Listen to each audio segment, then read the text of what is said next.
When they take the paper off to get to the cigars, they notice that there is writing on the paper. It's been written on. Okay? So they turn their attention maybe from the cigars to what's on the writing. You know what was on the writing on the paper? Anybody want to guess? The detailed strategy of General Lee's plan in his invasion of America. Somebody had dropped them. And now they have in front of them, these scouts, exactly what Lee's going to do and where he's going to do it. So what do these scouts do? They take it back and give it to the most conservative Union general possible in George McClellan. This guy is conservative, right? Careful. And what's he had a reputation of doing? Waiting instead of being aggressive. Well, now McClellan's not going to have to be cautious or conservative because he knows exactly what Lee's movements are going to be in Maryland. Okay? So again, the Union soldier unwraps the paper from the 3 cigars. He notices writing on it. The writing on the paper was a detailed strategy of General Lee's plans for his assault on Maryland. The Union soldier immediately delivers these plans to General McClellan. And McClellan, who was considered a conservative commander, always concerned about loss of life, always apprehensive to attack without enough men, now knows the exact whereabouts and intentions of General Lee. And with that important information, he will not be reluctant. So, on September 13th of 1862, we're not even to the battle yet,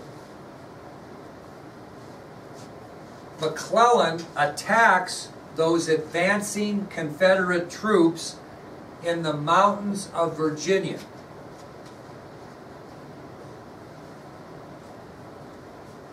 Well, what does McClellan do? You have success? He batters Lee's Confederate troops into retreat. And for the next 3 days, both sides rest, regroup, and plan for what we're going to know as the Battle of Antietam. So, McClellan gets the first punches in, forces Lee to retreat. Lee retreats and regroups on the banks of what? Antietam Creek. So he is on Antietam Creek. He is regrouping his rebel troops.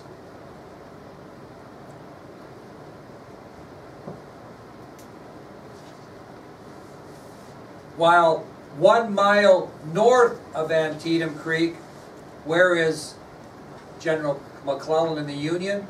A mile away. So they're within like a mile of each other. Lee is regrouping his battered troops on the banks of Antietam Creek.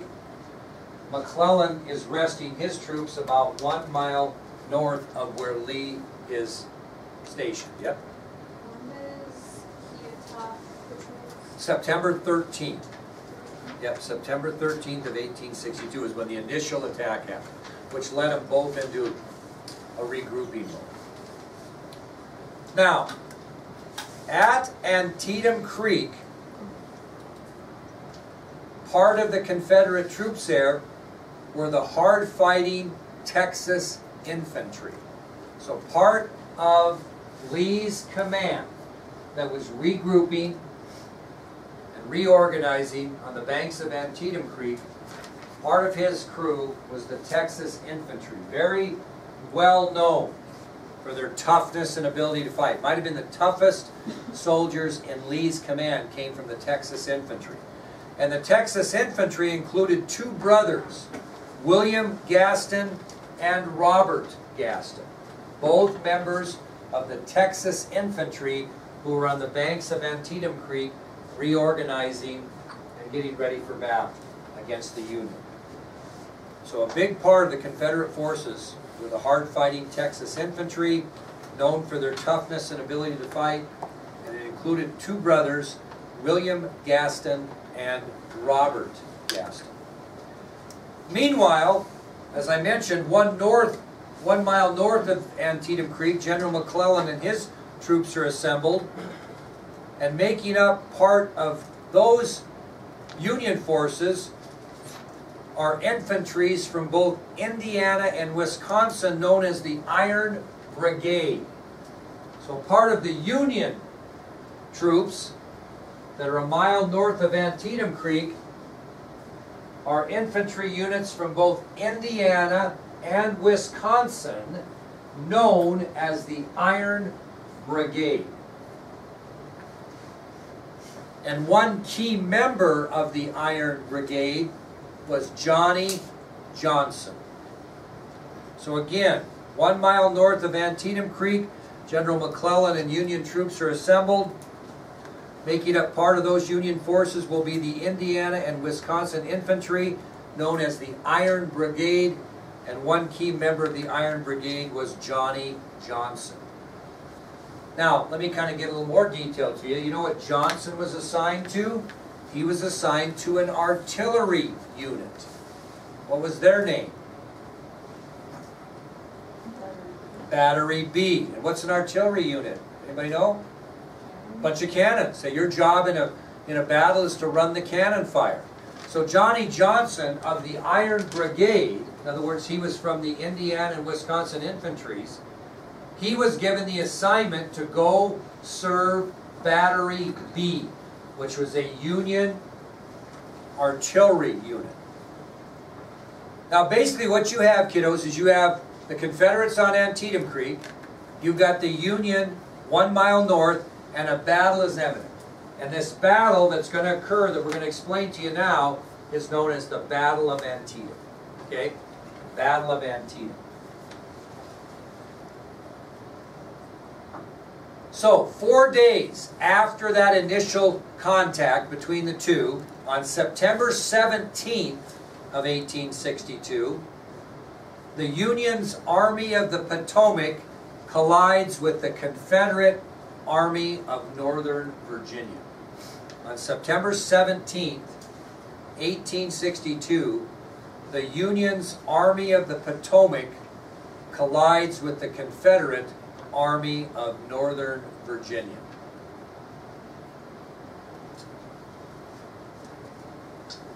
McClellan's Army of the Potomac consists of about 70,000 soldiers. About 70,000 soldiers are members of McClellan's Army of the Potomac.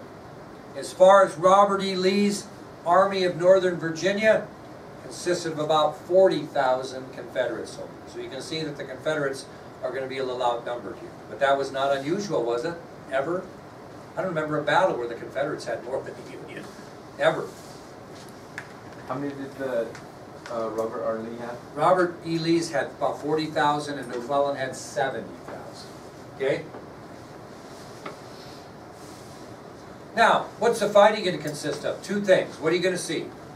Infantry, men on the ground, right? And artillery from both sides. Both sides are going to have artillery units shooting cannonballs and grape shot. And both sides are going to have infantrymen fighting basically on the ground hand to hand.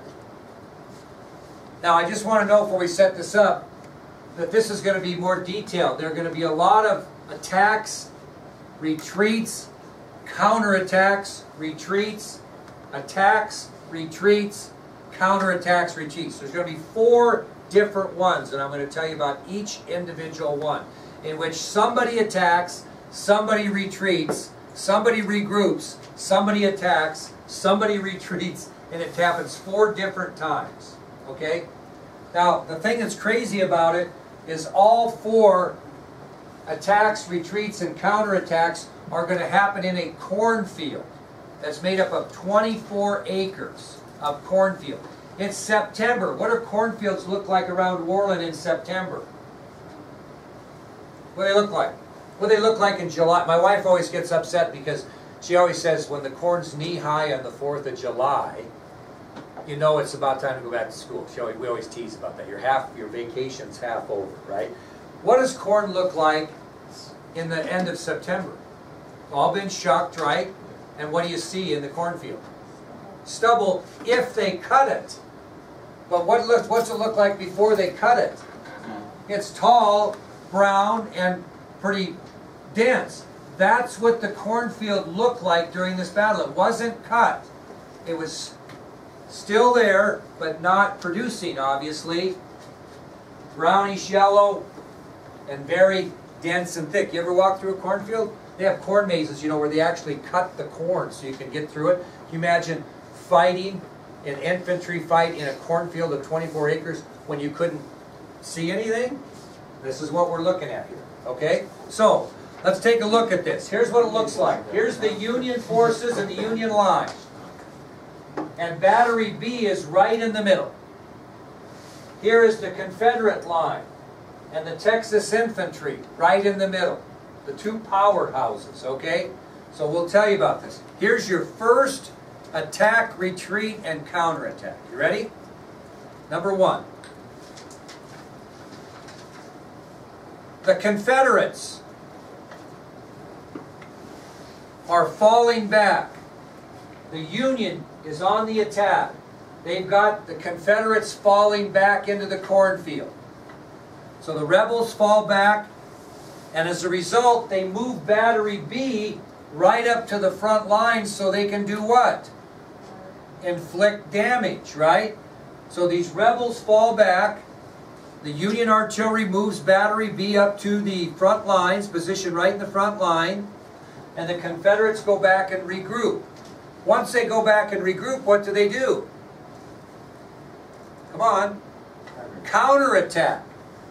And the Confederate troops begin this counterattack against the Union lines.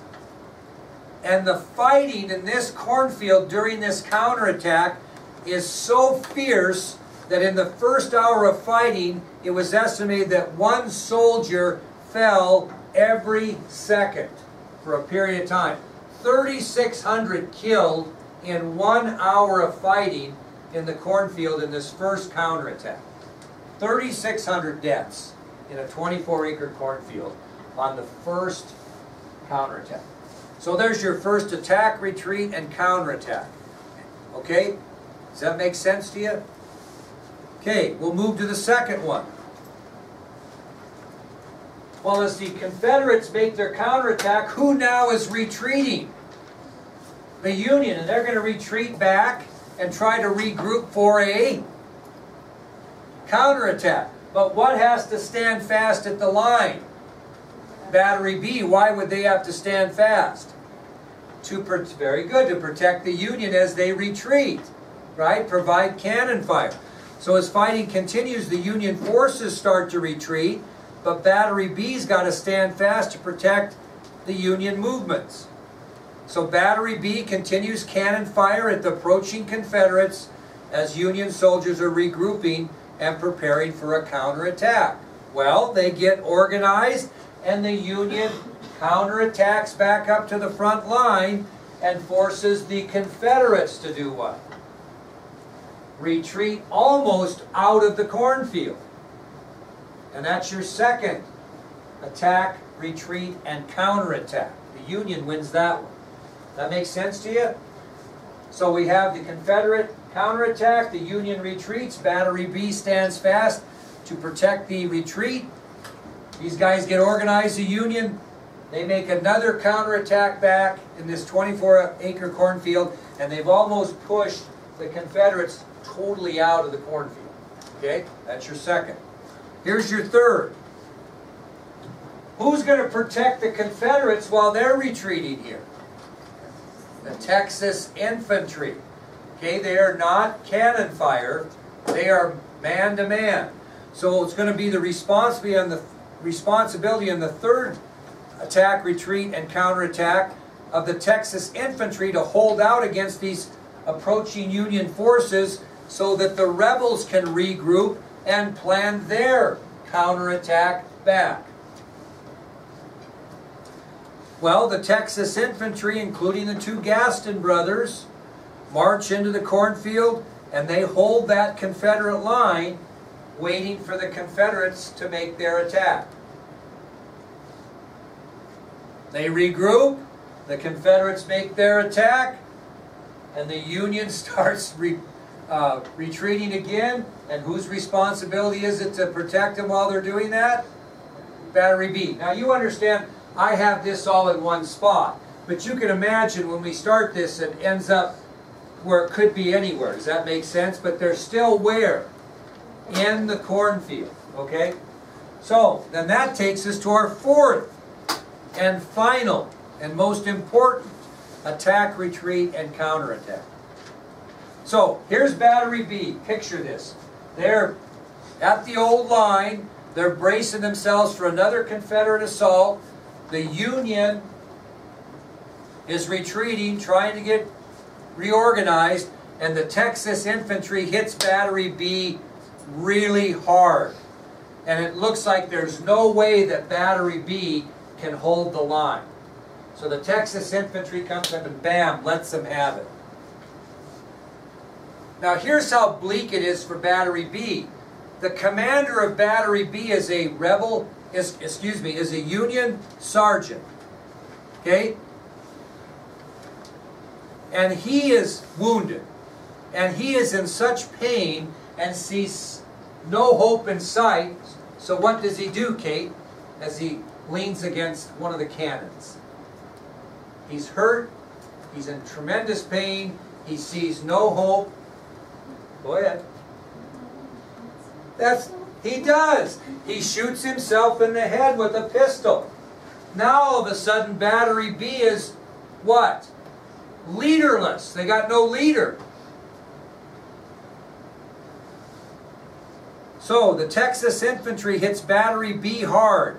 The artillery unit seemed to be powerless to stop the rebel advance. A Union sergeant who is in command of Battery B is wounded and is in pain. Because of the pain and hopelessness, what does he do? Shoots himself in the head. Who steps up? Who steps up? Johnny Johnson steps up and takes over control of this thing. Johnny Johnson steps up. Member of the Iron Group Brigade. He steps up. And he and the men left start double loading canisters with grape shot. And these aren't, we talk about Andrew Jackson. These were simply small iron balls. Not big cannonballs, but small iron balls, like BBs almost, you might compare them to, that they load into these cannons. Double loading, 2 at a time, and firing them at who? The Texas Brigade. Now these canisters were pretty devastating because the cannons that were fired by Battery B took out entire front lines of this Texas infantry, causing total chaos. Total chaos. Now, in a field like that, how would you know where your men were if you were in the Texas infantry? How would you know where your men are? They would be somewhat together, and what would be in the middle of them all? So you knew where you were. What? No? Flag. A flag. So the Texas infantry has a flag that somebody's carrying so that the Texas infantry know where they're at. Well, what happens? Person holding the flag gets shot and the flag is nowhere to be in sight, and we've got chaos because nobody on the Texas infantry side knows where anybody else is. So the flag is a signal telling the Confederate soldiers where exactly they're to go to fight when chaos takes over. There is no flag. These guys are lost. So who eventually finds the flag and hoists it up? Robert Gaston, one of the brothers. Robert Gaston finds the infantry flag and he hoists it into the air, providing some direction for his fellow soldiers.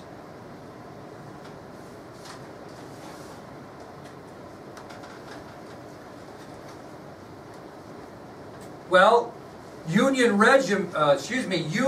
Union back here gets reinforcements, and what do they start doing? They start firing their rifles, they start firing their cannons into the Texas infantry.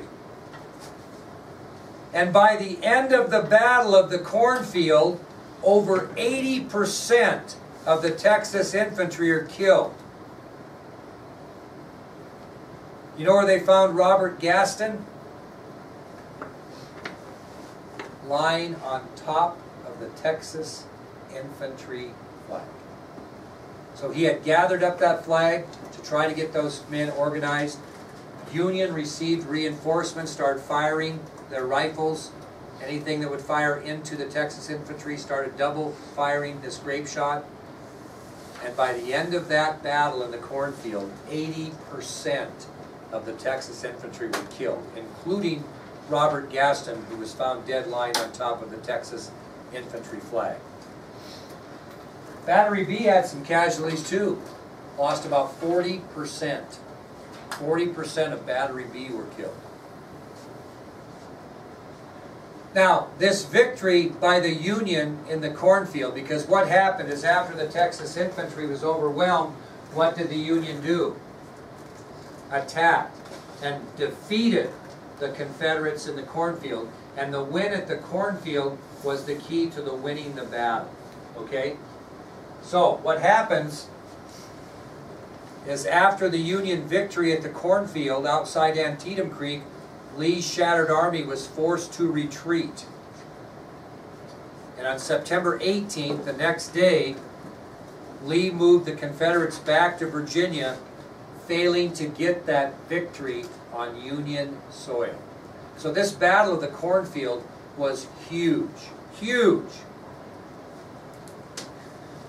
Now, this one-day battle, they estimated about 21 casualties, killed or wounded, on both sides. 21,000 killed or wounded on both sides. And it was basically one battle in the cornfield, wasn't it? That's what it was, other than the initial charge, right, by McClellan. So casualties during the Battle of Antietam were very high on both sides. Nearly 21,000 casualties were counted. About 4,000 were killed and about 17,000 wounded, if you're keeping track. So loss of life wasn't as bad, but many wounded who would not return.